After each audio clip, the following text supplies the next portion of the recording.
بر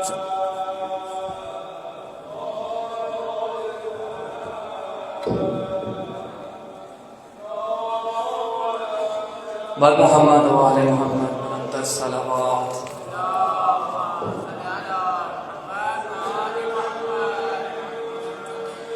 اعوذ باللہ من الشیطان اللعین الرجیم.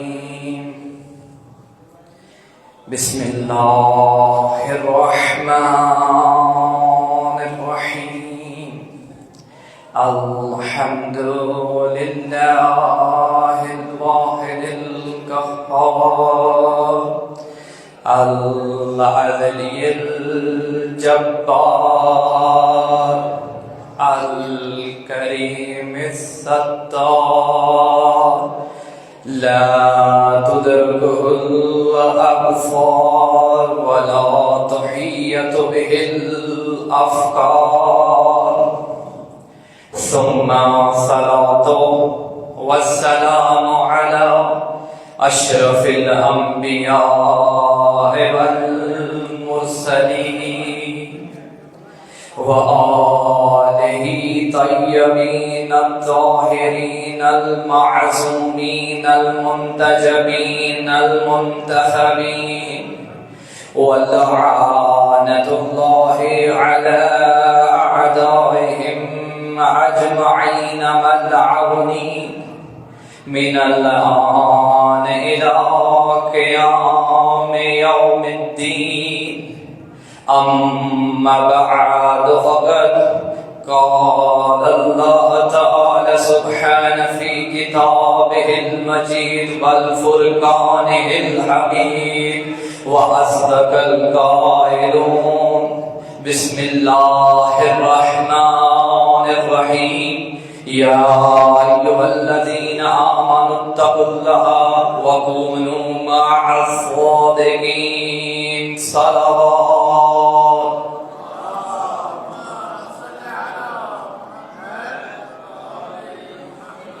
بیدار ہیں سامعین گرامی کا در؟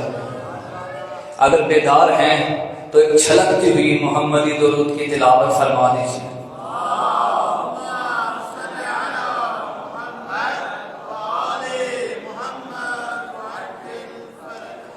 حمد ہے اس اللہ کی جو ہمارا خالق بھی ہے، ہمارا رازق بھی ہے اور ہمارا والد بھی ہے.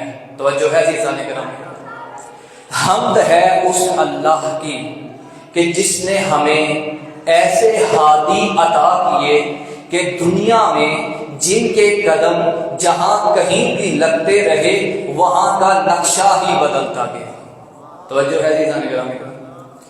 یہ اگر کسی بنجر زمین پر چلے تو اسے سیراب کر دے، یہ اگر کسی خشکی پر چلے تو ان کے قدموں کی خوشبو سے وہ زمین تر ہو جائے. توجہ ہے سامعین محترم.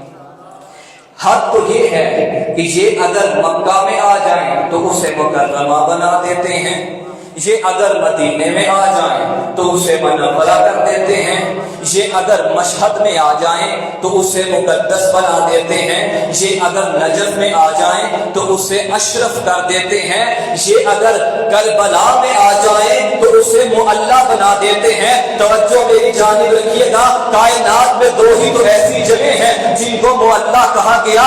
ایک ہے عرش معلی، دوسرا ہے کربلا معلی. توجہ ہے عزیزان گرامی کا. جس آیہ مجیدہ کی تلاوت کرنے کا شرف حاصل کیا ہے وہ سورہ توبہ کی آیت نمبر 119 ہے، جس میں پروردگار عالم ارشاد فرماتا ہے. بسم اللہ الرحمن الرحیم. یا ایھا الذین آمنوا اتقوا اللہ وکونوا مع الصادقین. اے وہ لوگ جو ایمان لائیں کیا کریں؟ تقوی اختیار کریں اور سچوں کے ساتھ پہنچیں. توجہ ہے عزیزان گرامی کا. گفتگو کو آگے بڑھانے سے پہلے کچھ قرآنی نکات آپ کی خدمت میں پیش کرنا چاہوں گا. دیکھیے قرآن کے نزول دو قسم کے ہیں. ایک نزول ہے تدریجی، ایک نزول ہے دفعی. تجریدی نزول اس نزول کو کہتے ہیں کہ جس میں قرآن کی آیات وقفے وقفے سے نازل ہوئی ہوں، یعنی ایک آیت گھر میں نازل ہوئی ہے، دوسری آیت حالت جنگ میں نازل ہوئی ہے، تیسری آیت مسجد میں نازل ہوئی ہے۔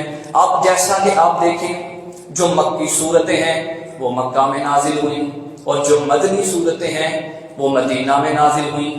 یہ تو ہو گیا نزول تدریجی۔ اب ہے نزول دفعی، کہ نزول دفعی کیا ہے؟ نزول دفعی ایسا نزول کہ جس میں سارا کا سارا قرآن رسول خدا کے قلب اطہر پہ نازل ہو گیا۔ توجہ ہے عزیزان گرامی، جب قرآن نازل ہوا تب بھی لوگوں کے لیے ہدایت، اب بھی لوگوں کے لیے ہدایت، اور تا روز قیامت قرآن لوگوں کے لیے ہدایت رہے گا۔ ہدایت ہے یا نہیں؟ اسی طرح سے اس آیت میں بھی کچھ مومن تھے جو اس وقت بھی موجود تھے، جو اب بھی ہیں، اور تا روز قیامت مومن آتے رہیں گے۔ اب سوال یہ ہے کہ اس وقت کے مومن کون تھے کہ جن کو پروردگار کہہ رہا تھا یا ایھا الذین آمنوا، اے ایمان والو؟ اس زمانے کے مومن کون تھے؟ جہاں تک مجھ حقیر کی تحقیق ہے، جہاں تک میں نے یہ معنی لیا کہ اس زمانے میں صحابہ سے بڑھ کر کوئی مومن ہی نہ تھا۔ کوئی یہ نہ کہے کہ شیعہ صحابہ کو نہیں مانتے، ارے آؤ ہماری مجلسوں میں دیکھو ہم تو صحابہ کو مومن مانتے ہیں، لیکن یاد رہے ایک بات، شیعہ صحابہ کو مومن تو مانتے ہیں لیکن منافق کو کبھی صحابی نہیں کہتے۔ اگر ہر وہ شخص جو رسول کے ساتھ چلتا تھا، رسول کے ساتھ اٹھتا تھا، رسول کے ساتھ بیٹھتا تھا، صحابی نہیں ہے۔ اگر ہم ہر اس شخص کو جو رسول کے ساتھ اٹھتا تھا، رسول کے ساتھ چلتا تھا، رسول کے ساتھ بیٹھتا تھا، صحابی کہنا شروع کر دیں تو سورہ منافقون کا کیا کریں کہ جس میں پروردگار عالم فرماتا ہے بسم اللہ الرحمن الرحیم اذا جاءک المنافقون قالوا نشهد انک لرسول اللہ واللہ یعلم انک لرسولہ واللہ یشهد ان المنافقین لکاذبون۔ اے حبیب جب منافق آپ کے پاس آتے ہیں تو کہتے ہیں ہم گواہی دیتے ہیں آپ اللہ کے رسول ہیں، اور اللہ بہتر جانتا ہے کہ آپ اس کے رسول ہیں، اور اللہ گواہی دیتا ہے کہ یہ منافق اپنے دعوے میں جھوٹے۔ دیکھیں ایک معیار تو قرآن نے بتا دیا کہ اگر صحابیت اور منافقت کے معیار کو پرکھنا ہو، اب دوسرا معیار رسول خدا کی زبان سے سن لیں۔ رسول اللہ نے فرما دیا تھا یا علی لا یحبک الا مؤمن ولا یبغضک الا منافق، اے علی تجھ سے محبت نہیں کرے گا مگر مومن، اور تجھ سے بغض نہیں رکھے گا مگر منافق۔ رسول خدا نے یہ حدیث بیان کر کے صحابیت اور منافقت کے فرق کو بیان کر دیا۔ اگر چاہتے ہو کہ مومن کون ہے اور منافق کون ہے، دیکھنا جس کے دل میں علی کی محبت ہوگی، ارے وہی تو سچا صحابی و مومن ہوگا، اور جس کے دل میں علی کے لیے بغض ہوگا وہی تو سب سے بڑا منافق ہوگا۔ تو شیعہ نے مانا ہی اس کو صحابی ہے کہ جس نے علی ولی اللہ پڑھا ہے، ہم مانتے ہی اس کو صحابی ہیں کہ جس نے ڈنکے کی چوٹ پہ ولایت علی کا اقرار کیا ہے۔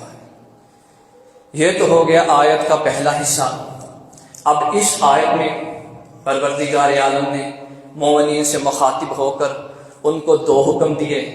پہلا حکم دیا کہ تقوی اختیار کرو، توجہ ہے سامعین گرامی کے لئے، ایک صلوات پڑھ دیں محمد و آل محمد۔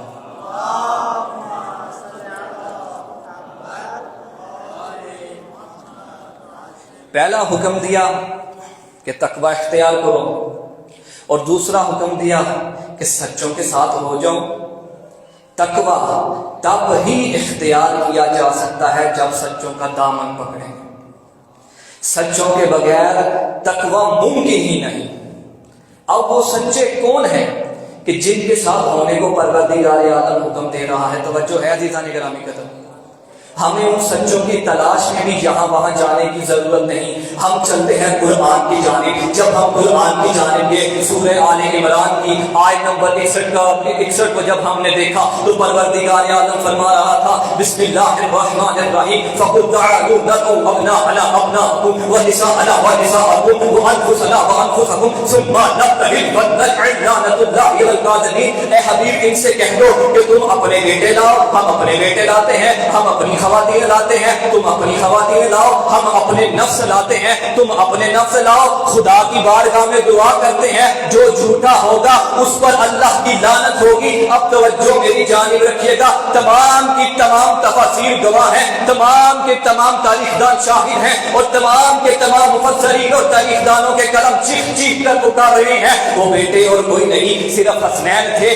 وہ خواتین اور کوئی نہیں، وہ خاتون اور کوئی نہیں، صرف زہرا تھی، وہ نفس اور کوئی نہیں، صرف علی تھے۔ ارے یہی تو سچے تھے جو جھوٹوں کے مقابلے میں آئے تھے۔ توجہ ہے عزیزان گرامی کا؟ جب یہ آیت نازل ہوئی تو اس وقت کے بڑے بڑے صدیقوں نے مباہلے کی تیاری کرنا شروع کر دی، لیکن جو ہی سنا کہ کل مباہلے میں وہی جائیں گے جو سچے ہوں گے، اب جو بڑے بڑے صدیق تیاریوں میں مصروف تھے، جو ہی سنا کہ کل مباہلے میں وہی جائیں گے جو سچے ہوں گے، اب ان بڑے بڑے صدیقوں کی تیاریاں دھری کی دھری رہ گئی۔ ارے وہ بھی جانتے تھے کہ ہم سے بڑے بھی کوئی سچے ہیں جو کل مباہلے میں جائیں گے۔ توجہ ہے عزیزان گرامی کا؟ ایک صلوات پڑھ دیں محمد و آل محمد۔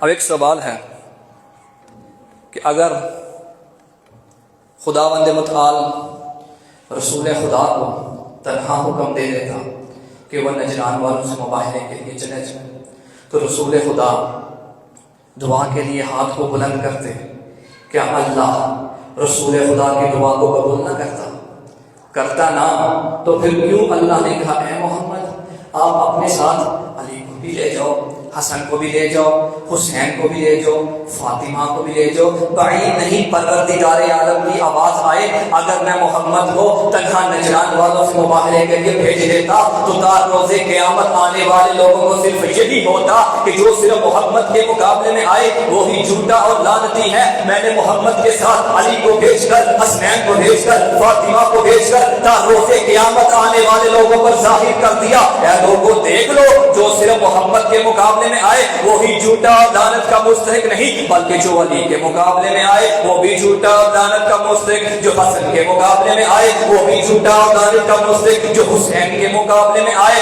وہ بھی جھوٹا اور لعنت کا مستحق، اب جو فاطمہ کے مقابلے میں آئے وہ بھی جھوٹا اور لعنت کا مستحق، چاہے وہ مباہلے میں آئے یا سقیفے میں۔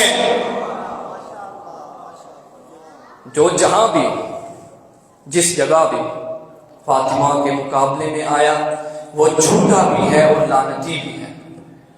اگر برا نہ سمجھے تو تھوڑا تھوڑا قریب آ جائیں تاکہ ایک پاکستانی ماحول بن سکے۔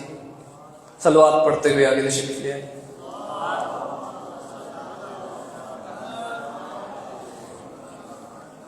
توجہ ہے عزیزان گرامی کا؟ اب چلتے ہیں دوبارہ مباہلے کی جانب۔ جب یہ ذوات مقدسات مباہلے کے لیے اپنے گھر سے نکل رہے تھے، آگے آگے رسول اللہ کے ایک ہاتھ میں حسن کا ہاتھ، دوسرے ہاتھ سے حسین کو اٹھایا ہوا، پیچھے پیچھے سیدہ، ان کے پیچھے امیر المؤمنین۔ توجہ ہے عزیزان گرامی۔ اب جہاں جہاں رسول خدا کے قدم لگ رہے تھے وہاں وہاں جناب سیدہ کے قدم لگے، اب جہاں جہاں جناب سیدہ کے قدم لگ رہے تھے وہاں وہاں امیر المؤمنین کے قدم لگے۔ اب جملہ تبدیل کر کے کیوں نہ کہہ دوں، جہاں جہاں رسالت کے قدم لگے وہاں وہاں عصمت کے قدم لگے، جہاں جہاں عصمت کے قدم لگے وہاں وہاں ولایت کے قدم لگے۔ گویا ولایت اور رسالت کے ارتباط کو جو آپس میں جوڑے ہوئے ہیں اسی کو تو عصمت کہتے ہیں۔ اگر درمیان سے عصمت کو نکال دیا جائے تو نہ رسالت رہتی ہے اور نہ ولایت رہتی ہے۔ آیت اللہ العظمی وحید خراسانی فرماتے ہیں فاطمہ برزخ بین رسالت و امامت است، کہ فاطمہ رسالت اور ولایت کے درمیان برزخ ہے۔ برزخ عربی میں اس حدود یا پردے کو کہتے ہیں جو ایک حقیقت کو دوسری حقیقت سے جوڑ دے، یعنی ایک جہان کو دوسرے جہان سے جوڑ دے۔ اگر فاطمہ نہ ہوتی تو رسالت کا فیض ولایت میں منتقل ہی نہ ہوتا۔ گویا فاطمہ ہی وہ ہستی ہیں، وہی ذات ہیں کہ جنہوں نے ولایت اور رسالت کو آپس میں جوڑے رکھا ہے. اور یہ میں اپنے سے نہیں کہہ رہا، اس کی دلیل رکھتا ہوں. حدیث قدسی ہے، یا احمد لولا لگا لما خلقت الافلاک ولولا علی لما خلقتک ولولا فاطمہ لما خلقتکما. اے میرے حبیب، اگر آپ نہ ہوتے میں زمین و آسمان کو خلق نہ کرتا، اگر علی نہ ہوتے تو آپ کو خلق نہ کرتا، اگر فاطمہ نہ ہوتی تو آپ دونوں کو خلق نہ کرتا. اب میں یہ جملہ کہنے کا حق رکھتا ہوں، جو وجہ تخلیق کائنات ہے اس کو محمد کہتے ہیں، جو وجہ تخلیق محمد ہے اس کو علی کہتے ہیں، جو وجہ تخلیق محمد و علی ہے اسے فاطمہ کہتے ہیں.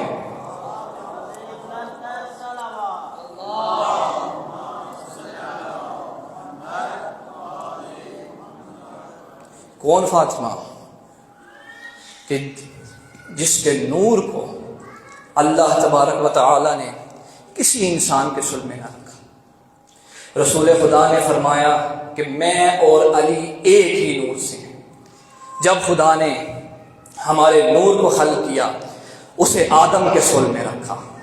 وہ نور آدم کے صلب سے چلتا ہوا نوح کے صلب میں آیا، نوح کے صلب سے چلتا ہوا ابراہیم کے صلب میں آیا، ابراہیم سے اسماعیل میں آیا، اسماعیل سے چلتا ہوا عدنان میں آیا، عدنان سے معاذ میں آیا، معاذ سے نزار میں آیا، نزار سے نظر میں آیا، نظر سے الیاس میں آیا، الیاس سے مدرکہ میں آیا، مدرکہ سے خزیمہ میں آیا، خزیمہ سے کنانہ میں آیا، کنانہ میں لبید میں آیا، لبید سے قصی میں آیا، قصی سے چلتا ہوا عبد المناف میں آیا، عبد المناف سے ہاشم میں آیا. اب جب یہ نور ہاشم میں آیا، ہاشم سے عبد المطلب میں گیا. اب جب یہ نور عبد المطلب میں آیا تو دو حصوں میں تقسیم ہو گیا. ایک نور عبداللہ میں گیا، ایک نور کا حصہ ابو طالب میں گیا. جب یہ نور عبداللہ میں گیا تو محمد رسول اللہ بنا.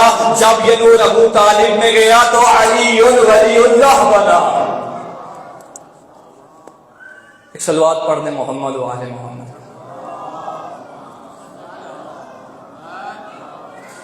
لیکن نور فاطمہ وہ نور ہے کہ جو کسی انسان کے صلب میں نہ رکھا، کہ جس کو حاصل کرنے کے لیے خود رسول خدا کو چل کے جانا پڑا.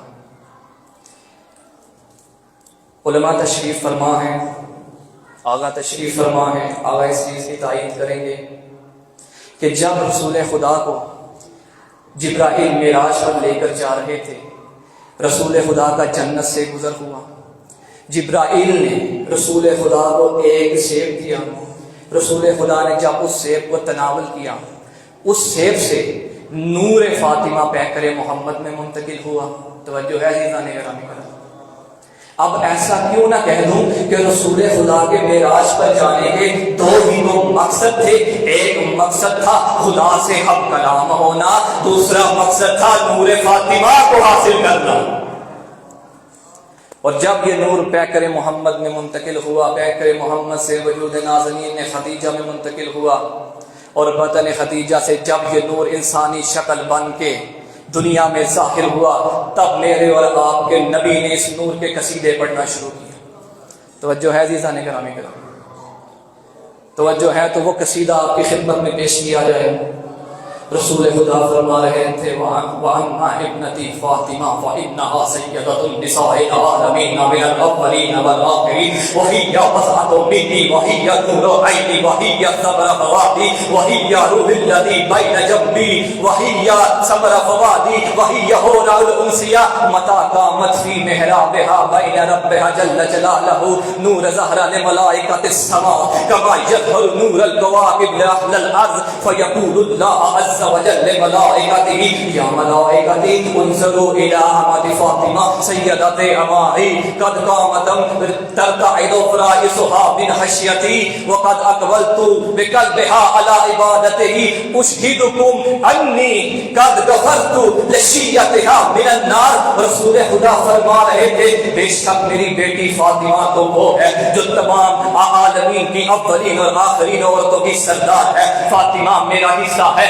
فاطمہ میری آنکھوں کی ٹھنڈک ہے، فاطمہ میری آنکھوں کا نور ہے، فاطمہ میری وہ روح ہے جو میرے دونوں پہلوؤں کے درمیان ہے، فاطمہ انسانی شکل میں حور ہے جو دنیا میں آئی ہے۔ پھر رسول خدا فاطمہ کے قصیدے کو پڑھتے ہوئے کہتے ہیں کہ جب فاطمہ محراب عبادت میں کھڑی ہوتی ہے تو فاطمہ کا نور آسمان والے فرشتوں کے لیے اسی طرح سے چمکتا دمکتا ہے کہ جس طرح سے زمین والوں کے لیے آسمان کے ستارے چمکتے دمکتے ہیں۔ پھر خداوند متعال اپنے فرشتوں کو گواہ بنا کر کہتا ہے اے میرے فرشتوں دیکھو میری کنیز فاطمہ کی جانب جو میری تمام کنیزوں کی سردار ہے، کہ جس کا جسم میرے خوف سے کانپ رہا ہے، کہ جس کا دل صرف اور صرف میری عبادت کی جانب گامزن ہے۔ اے فرشتوں میں تمہیں گواہ بنا کر کہتا ہوں کہ میں نے فاطمہ کے تمام شیعوں پر جہنم کی آگ کو حرام قرار دیا۔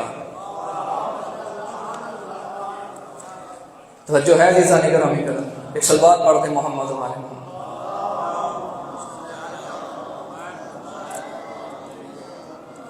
کیا آپ جانتے ہیں کہ اللہ نے جناب سیدہ کا نام فاطمہ کیوں رکھا؟ رسول خدا نے امیر المؤمنین کو مخاطب کرتے ہوئے فرمایا اے علی کیا آپ جانتے ہیں اللہ نے فاطمہ کا نام فاطمہ کیوں رکھا؟ امیر المؤمنین فرمانے لگے اے میرے اللہ، اے رسول اللہ، اللہ نے فاطمہ کا نام فاطمہ کیوں رکھا؟ تو رسول خدا مسکرا کے کہنے لگے کہ اللہ نے فاطمہ کا نام فاطمہ اس لیے رکھا ہے کہ اللہ نے فاطمہ کے شیعوں کو جہنم کی آگ سے دور رکھا ہے۔ بس آخری بات احمد کو تمام کروں گا، قبلہ کو منبر دوں گا۔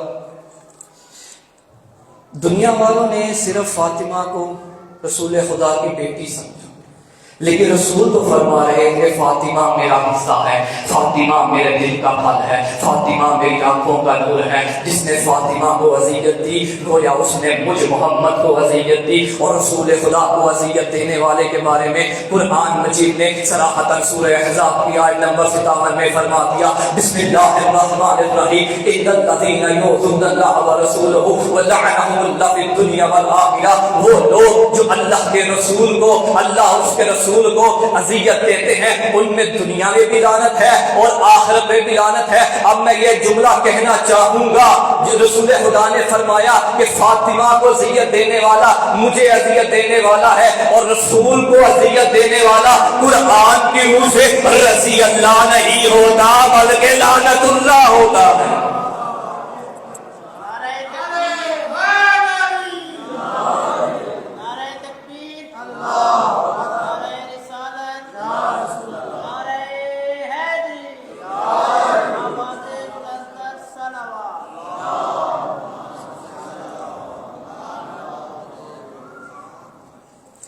ایک روایت اور زحمت تمام کروں گا۔ تفسیر در المنصور میں بھی یہ روایت موجود ہے اور آیت اللہ سید علی حسینی گیلانی کے حوالے سے اس روایت کو میں پڑھ رہا ہوں۔ وہ لکھتے ہیں کہ رسول اللہ کی زندگی کے آخری ایام تھے، رسول خدا نے جناب سیدہ رسول خدا نے جابر بن عبداللہ کو اپنے قریب بلایا۔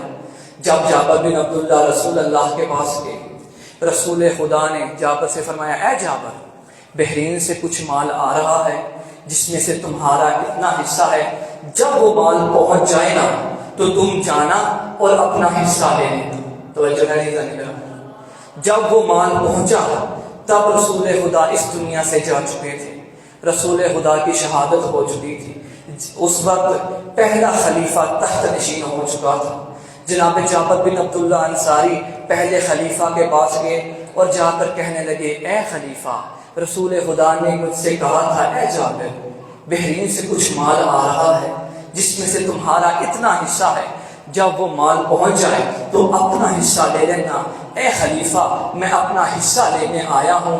عزادارو، خلیفہ نے نہ کوئی سند مانگی نہ کوئی گواہ مانگے، فوراً جابر بن عبداللہ انصاری کو اس کا حصہ دے دیا۔ رونا اس بات کا آتا ہے کہ جب محمد کی بیٹی اس دربار میں گئی ہے، اپنا حصہ لینے گئی ہے، یہی تخت میں بیٹھا ہوا حکمران تھا، کہنے لگا فاطمہ نبیوں کی کوئی وراثت نہیں ہوتی، فاطمہ تیرے گواہ ہیں تو لے کر آ، فاطمہ کوئی سند ہے پیش کر۔ ارے رونا اس بات کا ہے جابر بن عبداللہ انصاری ایک صحابی تھا، لیکن فاطمہ تو وہ ہے ارے جن کی عصمت پر اہل سنت کے بزرگ علماء نے کتابیں لکھی ہیں۔ جب وہ فاطمہ دربار میں جاتی ہے، خالی ہاتھ فاطمہ کو لٹا دیا جاتا ہے۔ عزادارو بابا کی قبر پہ جا کر کہتی ہے بابا دیکھ اپنی زہرا کی حالت، بابا مجھ پہ جو ظلم و ستم ہوئے اگر دنوں پہ پڑتے دن راتوں کی مانند ہو جاتے، اگر پہاڑوں پہ پڑتے پہاڑ اپنی جگہ چھوڑ جاتے، بابا ذرا قبر سے باہر آ، او فاطمہ کی حالت تو دیکھ۔ عزادارو نہیں پڑھتا انہوں نے دروازہ کیسے گرا تھا، عزادارو نہیں پڑھتا کہ پہلو کیسے شکستہ ہوا۔ ہاں بس ایک دو روایت پڑھوں گا اور زحمت تمام کر دوں گا۔ بی بی کا آخری لحظہ ہے، بی بی نے اسما کو اپنے قریب بلایا، اسما کو قریب بلا کر کہنے لگی اے اسما میرے لیے مصلی بچھا، میں خدا کی عبادت کرنا چاہتی ہوں۔ اے اسما جب تسبیح کی آواز آنا بند ہو جائے نا تو سمجھنا میری روح برباد کر گئی۔ عزادارو کیا ہوا؟ اچانک سے تسبیح کی آواز آنا بند ہو گئی، اسما دوڑتی ہوئی حجرے میں گئی، اسما نے دیکھا وہ شہزادی منہ کے بل مصلی پہ گری ہوئی ہے۔ ارے روتی روتی گھر سے باہر گئی، جب باہر گئی دیکھا حسن و حسین گھر سے باہر ہے۔ حسن و حسین نے اسما کو روتے ہوئے دیکھا، پوچھا اسما کیا خبر ہے، کیا ہوا؟ ہماری اماں تو ٹھیک ہے۔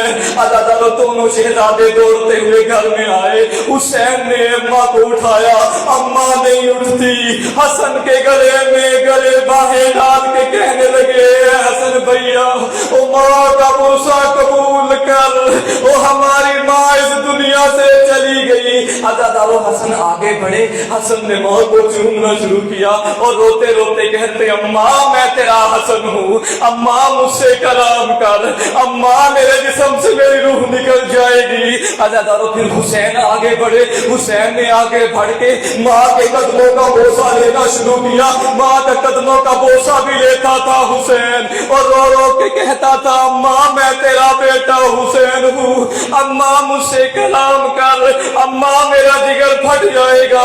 بس عزادارو اب روتے روتے یہ شہزادے مسجد کی جانب چلے، امیر المؤمنین مسجد میں تشریف فرما تھے۔ جب بچوں کو حالت اس طرح میں دیکھا علی سے رہا نہ گیا، فوراً منبر سے اٹھے اور آ کر کہنے لگے بچوں کیا ماجرا ہے؟ اور بچوں نے سر پیٹتے ہوئے کہا بابا ہماری ماں مر گئی، او بابا گھر چلیے۔ عزادارو وہ علی جو نہ خندق میں گرا، جو نہ خیبر میں گرا، اور زہرا کی موت کا سنا منہ کے بل زمین پر گرا، اور پھر اٹھتے ہیں پھر گرتے ہیں۔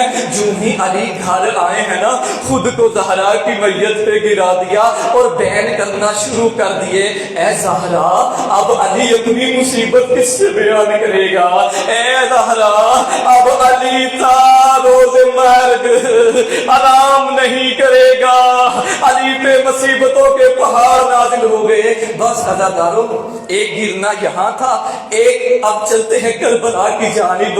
بے پلان اونٹوں سے ہاتھ پسے گردن بندھے ہوئے زینب بھائی کی لاش پہ گری ہے۔ میں کہتا ہوں مولا آپ کے گرنے میں اور آپ کی بیٹی زینب کے گرنے میں بہت فرق تھا، مولا آپ کے ہاتھ بندے تو نہ تھے۔ دیکھیے کربلا میں ہاتھ پسے گردن بندھے ہوئے اور کونیوں سے پتھروں کے ڈھیر کو ہٹاتی ہیں، اور جو ہی ہٹایا اور سر بریدہ لاش برآمد ہوئی اور رو رو کر کہنے لگی کیا تم میرا ماجایا بھائی حسین ہے؟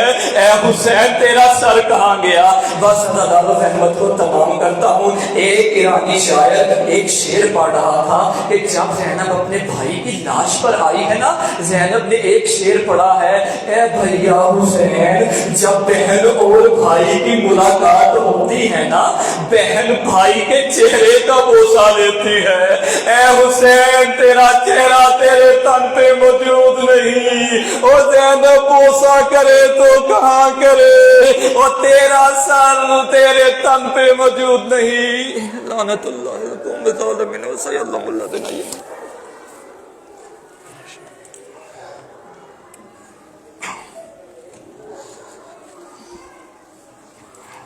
تقبل اللہ ماشاءاللہ. یہ پہلے خطیب تھے مولانا افضل نقوی صاحب دفتر قائد جعفریہ چوک کی طرف سے آغاز آج اس مجلس کا کار ہے. 20 روزہ ایام ہیں، مختلف علماء اکرام ہمارے بھائی خطاب کر رہے ہیں. کل کے پروگرام کی کچھ تبدیلی ہے. کل یہاں پہ ایرانی برادران نے ایک مہینہ پہلے ٹائم لیا تھا کہ انہوں نے مجھے آگاہ کیا. کل ہماری مجلس یہاں 7:30 شروع ہوگی. نوٹ کر لیں 6 بجے کی بجائے 7:30 بجے ہماری مجلس شروع ہوگی. کل کے ہمارے دو خطیب ہیں. آپ سے گزارش ہے کہ واقعی پابندی کے ساتھ 7:30 بجے تشریف لائیے گا. سرکار کا بہت انتظام ہے. یہ پہلے سے میرے پاس موجود ہے. کوئی آدمی اگر بانی پڑھنا چاہے یا میں فاتحہ میں تو بانی پڑھ سکتا ہے اور اس کے اپنا نام درج کروا کے. آج کے ہمارے خطیب وقت شکر گزار وقت کی سے پہلے پہنچے. دونوں خطیب اکٹھے آئے اور یہاں پہ محمد بیان کیا. پہلے خطیب نے دوسرے خطیب کو بلانے سے پہلے یہ ایام میں جناب سیدہ ہے. آخری 3 دن مرکزی مجالس رضا انشاءاللہ مسجد اعظم سیما میں منعقد ہوگی، جس سے پہلی مجلس سے سلمان جوادی صاحب اور شب شہادت کی مجلس سے خطیب کریم اہل بیت شجاعت شیرائی صاحب اور تیسری آخری مجلس سے شیخ شاہ نقوی صاحب خطاب کریں گے. اور انشاءاللہ پاکستان سے تشریف لائے ہوئے نوحان انٹرنیشنل نوحان قربان جاوی صاحب علی افضل صاحب نوحانی کریں گے. روز شہادت دن 1 بجے حسینیہ الزہرا، ہر سال کی طرح حسینیہ الزہرا اونچا ابشار میں مجلس لاؤ گے. خطیب قوم علامہ توقیر قادری صاحب شہادت کی مجلس سے خطاب فرمائیں گے. جلوس برآمد ہوگا جو مقرر راستوں سے ہوتا ہوا ذریعہ حضرت معصومہ کے سامنے خطاب پذیر ہوگا. یہ اشتہار دعوت نامہ آپ کے پاس یقیناً پہنچا ہوگا. اگر آپ ہمارے ساتھ تعاون کرنا چاہتے ہیں 5 12 14 72 کے نام پر اس کو آگے شیئر کیجیے. تمام طلاب زائرین مومن تک پہنچائیے جو پاکستان سے آ رہے ہیں، جو یہاں پہ موجود ہیں، تاکہ وہ اس ایام غم میں شرکت کر سکیں. اب میں دعوت خطاب دیتا ہوں انتہائی معزز اور علمی شخصیت، مرکزی شخصیت، خطیب شخصیت اور مہربان دفتر قائد ملت جعفریہ کہ جب بھی رابطہ کیا بڑا مثبت ہمیں جواب ملا. لیکن عشرے کی جب بھی دعوت دی انہوں نے معذرت کی کہ پاکستان پڑھ رہا ہوں. انشاءاللہ جس کی قسمت میں ہوا کریم اہل بیت کے ابھی بھی سے کوششیں میں نے جاری کر دی ہیں تاکہ کوئی نہ کوئی خطیب ہمیں مل جائے گا. پچھلے سال بلوچستان کی نمائندگی تھی اور اچھی نمائندگی کی ماشاءاللہ. پہلا ان کا خطاب تھا اور پہلا ان کا عشرہ تھا اور بہترین انداز سے مجلس نظارت کے دبیر بھی تھے اور بلوچستان کو پہلی نمائندگی دفتر قائد نے دی. یہ بھی ایک ہسٹری ہے جو میں وہاں بیان کر چکا. آپ سلوات کے ساتھ تھوڑا آگے آ جائیں، میں خطیب کو بلاؤں. یہ جگہ بھی پورا کر لیں بلا فاصلے میں. یہ 4 آدمی بھی آگے ہو جائیں، سب صاحب آگے ہو جائیں، آصف حدیث آگے ہو جائیں. بلا فاصل کے ماننے والے ہیں، فاصلہ نہیں ہونا چاہیے.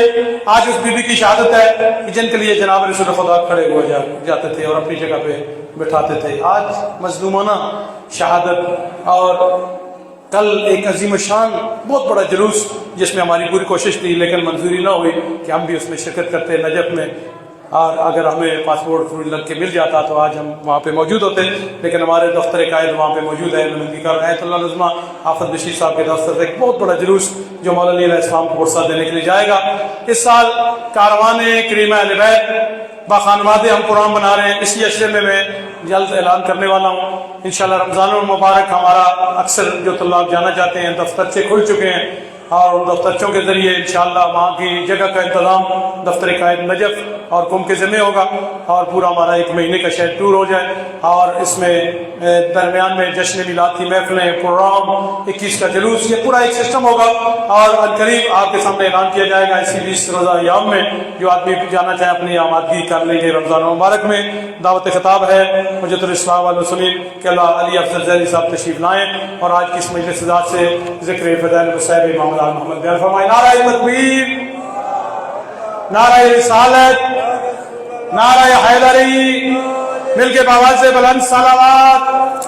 انشاءاللہ ان کے خطاب کے بعد نوحانی ماتمداری اور دسترخوان اندر زہرا کا خصوصی انتظام ہے. آج کے خطیب محترم کی طرف سے اللہ تعالیٰ کی توفیقات میں اضافہ کرے. آپ کو امید جو کریم اہل بیت کے حرم میں آپ نے وقت دیا, جگہ جگہ مجالس ہے, ایام ہے, لیکن جن کی ووٹ لگے گی وہی آئیں گے بیٹے کے دروازے سے. جن کی ووٹ نہیں ہوگی وہ بیٹھے رہیں گے شہر میں, بازاروں میں اور زہرین میں. کوئی آئیں گے جن کی ووٹ لگے گی. انشاءاللہ میرا عقیدہ ہے کہ یہ پہلی مجلس عظیم الشان مجلس کا آغاز ہو چکا.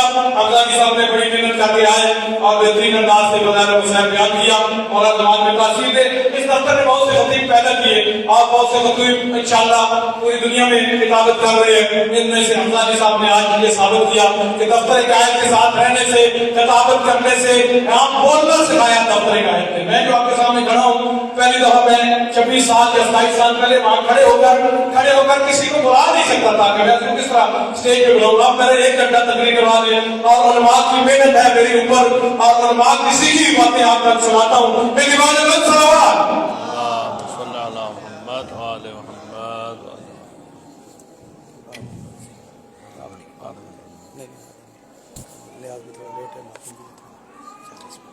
سورہ مبارکۃ الفاتحہ.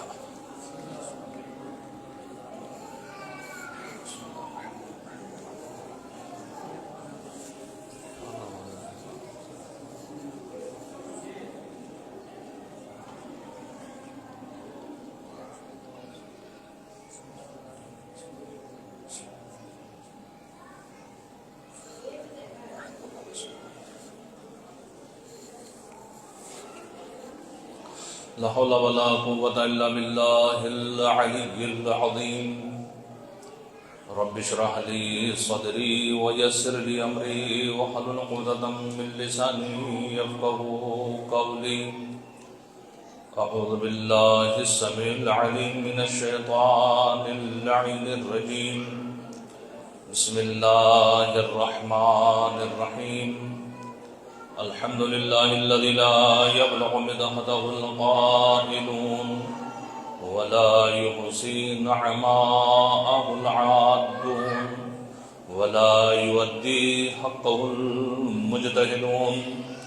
الذي ليس لصفته حد محدود ولا نعت موجود ولا أجل ممدود. فطر الخلائق بقدرته ونشر الرياح برحمته. الصلاة والسلام على النبي الأمي المكي المدني الملقب بطه والياسين العبد المؤيد والرسول المسدد المصطفى الأمجد المحمود الأحمد أبي القاسم محمد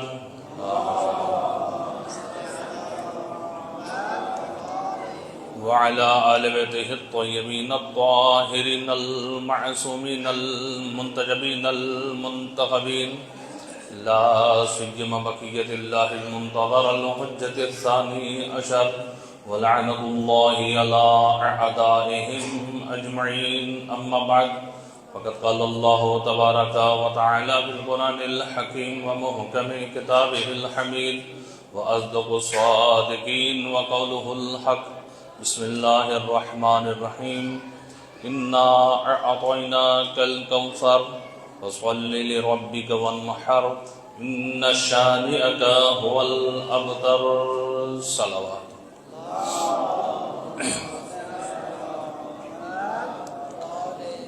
نعرہ تکبیر, نعرہ تکبیر, نعرہ رسالت, نعرہ رسالت, نعرہ حیدری, حیدری, آواز بلند صلوات.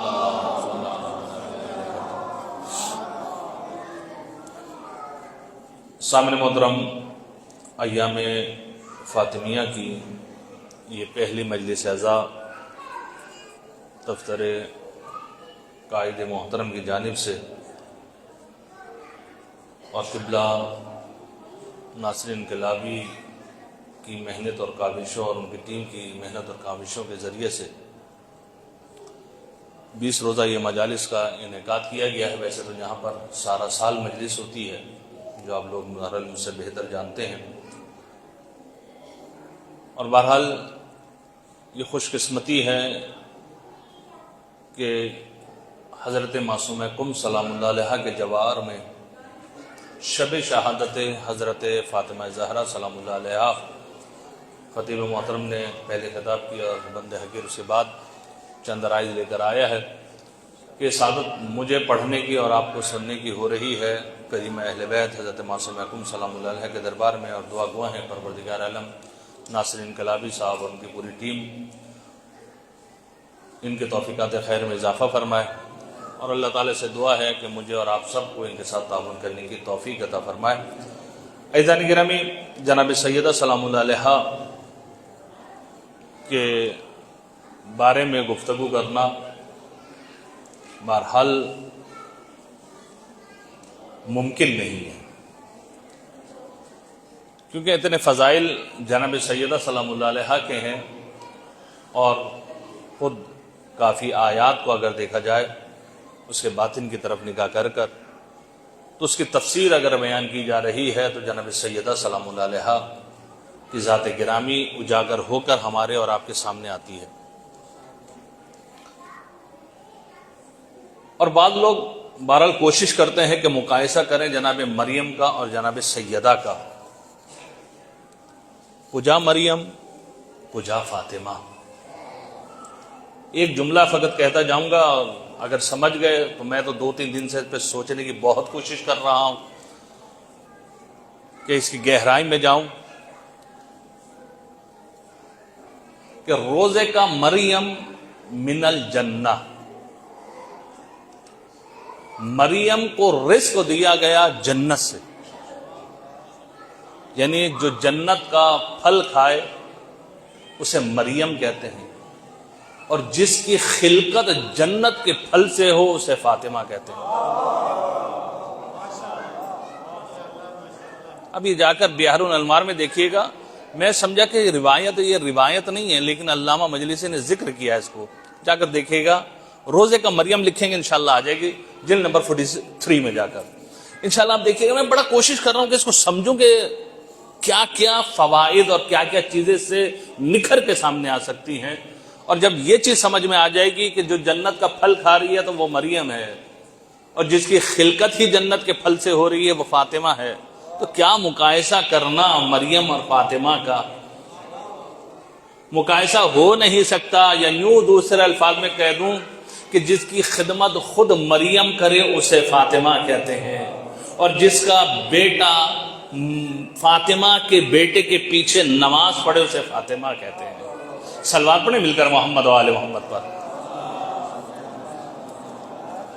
عزیزان گرامی، آپ کے سامنے مشہور و معروف سورہ کوثر تلاوت کرنے کا شرف حاصل کیا۔ مشہور معروف سورہ ہے، بہرحال ہم اسے بہرحال بہتر جانتے ہیں۔ سورہ کوثر قرآن مجید کی سب سے چھوٹی سورہ، تعداد حروف کے لحاظ سے سب سے چھوٹی سورہ۔ اگر تعداد آیات کے لحاظ سے دیکھیں تو 2 سورہ اور ہیں، سورہ نصر اور سورہ عصر، یہ بھی تعداد آیت کے لحاظ سے 3 ہیں۔ اور حسن اتفاق یہ ہے کہ قرآن مجید میں کل 3 سورتیں ہیں کہ جن میں 3 آیتیں ہیں، اور پھر حسن اتفاق یہ ہے کہ تینوں کے آخر میں رے آتا ہے، نصر، عصر، کوثر۔ غور کیجیے گا جا کر، سورہ ان تینوں سورے میں تینوں کے آخر میں رے، لیکن تعداد حروف کے لحاظ سے سب سے چھوٹی سورہ سورہ کوثر۔ لیکن یہ سورہ کوثر ایسا معجزہ ہے کہ کوئی بھی اس سورے کی مثل نہیں لا سکا، کوئی بھی۔ جب بہرحال دیوار کعبہ پر جو ہے اشعار لکھے گئے اور پھر جو ہے یہ سورے کو کہا کہ اس سورے کی مثل لے کر آ جاؤ، تو بہرحال ہے کہ قرآن کی مثل لے کر آؤ، 10 صورتیں، پھر جو ہے کہا کہ خود سورے کی مثل لے کر آ جاؤ، پھر ہے کہ اگر انسان جو ہے لے کر آ سکتا ہے کوئی لے کر آئے۔ ہمارے یہاں بعض کہتا ہے ایک آیت، یہ غلط ہے، ایک آیت کا کہیں پہ جو ذکر نہیں ہے۔ تو بہرحال سورہ کوثر ایک وہ معجزہ ہے کہ جس کا جواب بدو عرب بھی جو ہے وہ لے کر نہ آ سکے، لیکن اس سورہ کوثر میں ایک بشارت ہے. کیا بشارت ہے؟ وہ یہ کہ ہم آپ کو کوثر عطا کریں گے. اب جو بیچ کی آیت ہے اس کو فعلاً چھوڑیں، فصلی لربک وانحر، اس کو چھوڑ کر ان شانیہ کا هو الابتر، کہ بے شک آپ کا دشمن کیا رہے گا؟ بے اولاد رہے گا. اب یہاں پر آ کر مفسرین نے بہت سارے معنی کی ہیں اس کے مصداق، کوثر کے مصداق کو روشن اور واضح کرنے کے لیے بہت سارے معنی. اگر آپ مختلف تفاسیر کو جا کر اٹھا کر دیکھیں گے تو آپ کو کئی معنی ملیں گے، الا ماشاء اللہ، کئی معنی، 32 36 39، اس سے بھی شاید زیادہ جو آپ کو جو وہ معانی جو وہ مل جائیں. بہرحال جو میں کم علمی کا مطالعہ کر سکا تو تقریباً جو ہے 40 کے قریب تک میں نے جمع کیا اس کو کہ کیا کیا معنی ہے. لیکن کوثر کا معنی جو بھی لیں مجھے اس سے کوئی غرض نہیں، لیکن توجہ اس کی طرف کرنی ہے کہ جو صاحب تفسیر المیزان نے جس کی طرف توجہ دلائی ہے کہ پہلی آیت اور آخری آیت میں کوئی ارتباط ہونا چاہیے. پہلی اور آخری آیت میں ارتباط تلاش کر لیں. اگر وہ تلاش کر لیا تو آپ کے لیے کوثر کا معنی واضح ہو جائے گا. اگر میں یہ کہوں کہ میں ایک دو مثالیں دے دوں کہ ہم نے آپ کو نبوت عطا کی، بے شک آپ کا دشمن بے اولاد رہے گا. ہم نے آپ کو جنت میں نہریں عطا کی، آپ کا دشمن بے اولاد رہے گا. ہم نے آپ کو علم و حکمت عطا کیا، آپ کا دشمن بے اولاد رہے گا. اب ارتباط تلاش کرنا، صاحب تفسیر المیزان کی بات کر رہا ہوں، میری بات نہیں ہے. آئے ارتباط دکھائی دے رہا ہے؟ بہرحال مجھے تو کوئی ارتباط جو اس میں دکھائی نہیں دے رہا. نبوت ملی، آپ کا دشمن جو بے اولاد رہے گا، آپ کو جنت میں نہریں مل رہی ہیں، آپ کا دشمن بے اولاد رہے گا، آپ کو علم و حکمت دیا جا رہا ہے، آپ کا دشمن بے اولاد رہے گا. لیکن جب یہ دیکھا جاتا ہے کہ ہم نے آپ کو خیر کثیر فاطمہ کی شکل میں عطا کی، بے شک آپ کا دشمن بے اولاد رہے گا. اب سمجھ میں آتا ہے کہ ہم نے آپ کو کوثر یعنی خیر کثیر. اب یہ خیر کثیر کیا ہے؟ اس لیے امام جعفر صادق علیہ الصلوۃ والسلام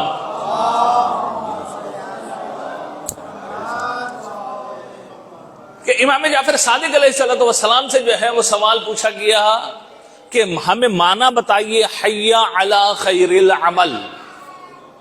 خیر عمل کا معنی کیا ہے؟ آئیے ہم آپ کو دعوت دے رہے ہیں خیر عمل کی طرف.